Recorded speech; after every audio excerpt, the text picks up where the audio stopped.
Now we come to one of the most important aspects of playing the bass, and that's getting in tune.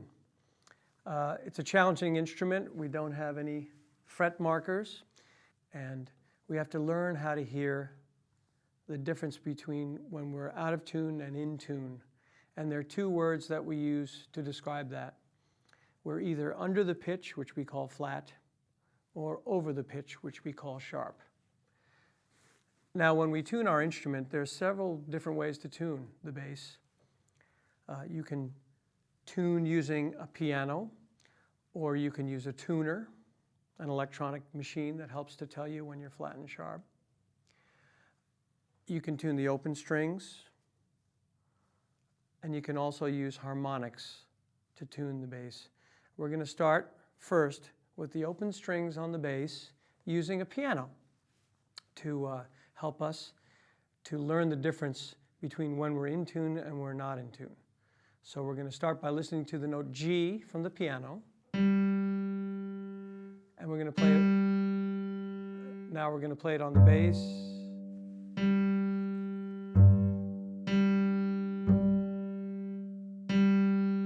Okay, now notice what I just did. I played what they call a harmonic. A harmonic on the bass is when you rest your finger lightly over the string, but you don't press it down.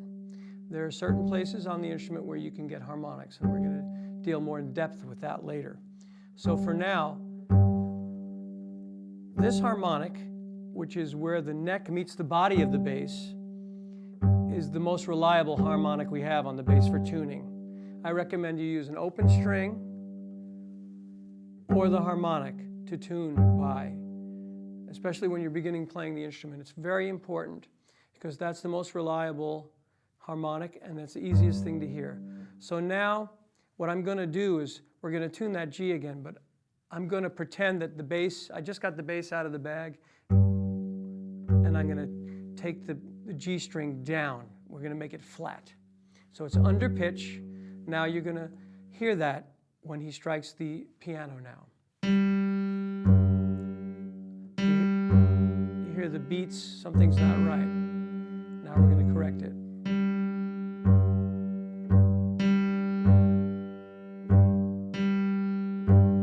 Sounds better, right?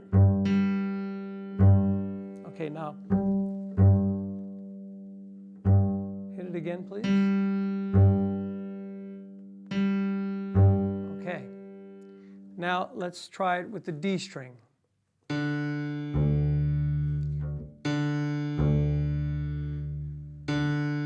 Okay, now what I'm going to do is make my D string a little sharp, just so you get the idea of hearing it when your string is a little high. Now hit the D again.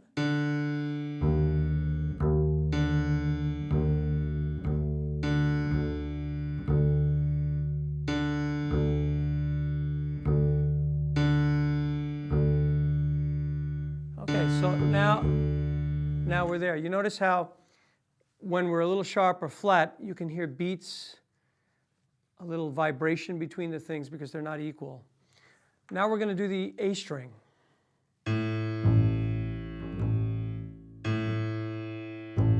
Again, I'm going to go lower.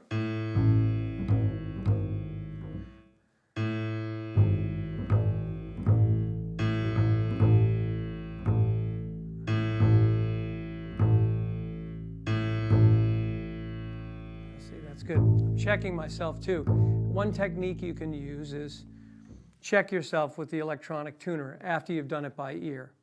What you want to develop is the habit of learning how to hear pitch without a tuner and then checking yourself using the tuner. Use the technology to help you develop your natural skills. So finally we're going to do the E string. I'm going to make it lower again.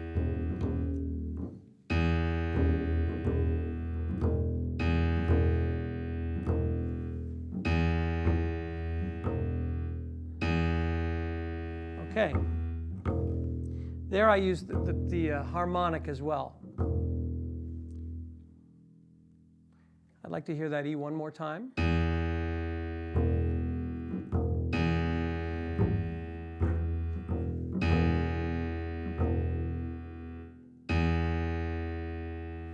Okay, thank you.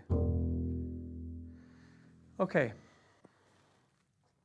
Now we're going to discuss how to use the chromatic tuner. When you have an electronic tuner, there's a light in the middle which will flash green when you have the note in tune, and then there are red lights on either side of the green which will show you whether you're flat on the left or sharp on the right. What you want to do is develop the skill of, again, trying to tune by ear at first and then checking yourself with the tuner.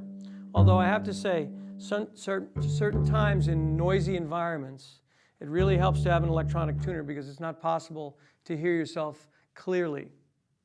And that's when the electronic tuner really comes in handy, because you can visually tune the instrument even when you're in an environment where things are too loud or people are making too much noise and you can't hear clearly. What you want to avoid is becoming too dependent on the visual aid of an electronic tuner when tuning your instrument. You have to develop your ear, because later on, as we start to place our hands on the instrument and play closed notes where you actually have to press your finger down, you want to have the skill in your ears of being able to adjust. If you hit a note and it's a little flat, that you can hear that and move it and make it a little higher to match pitch. So my advice is use the technology of a tuner and use it to help bolster your ear, the power of your ear. So as I look at the tuner now and I play an open G, I check it with the harmonic, you notice it's flashing green. Say I was to tune it down a little bit again just to give you and you see it's flat. There's a little flat note and a red light. I see that, so I'm just going to crank the string up till I get green.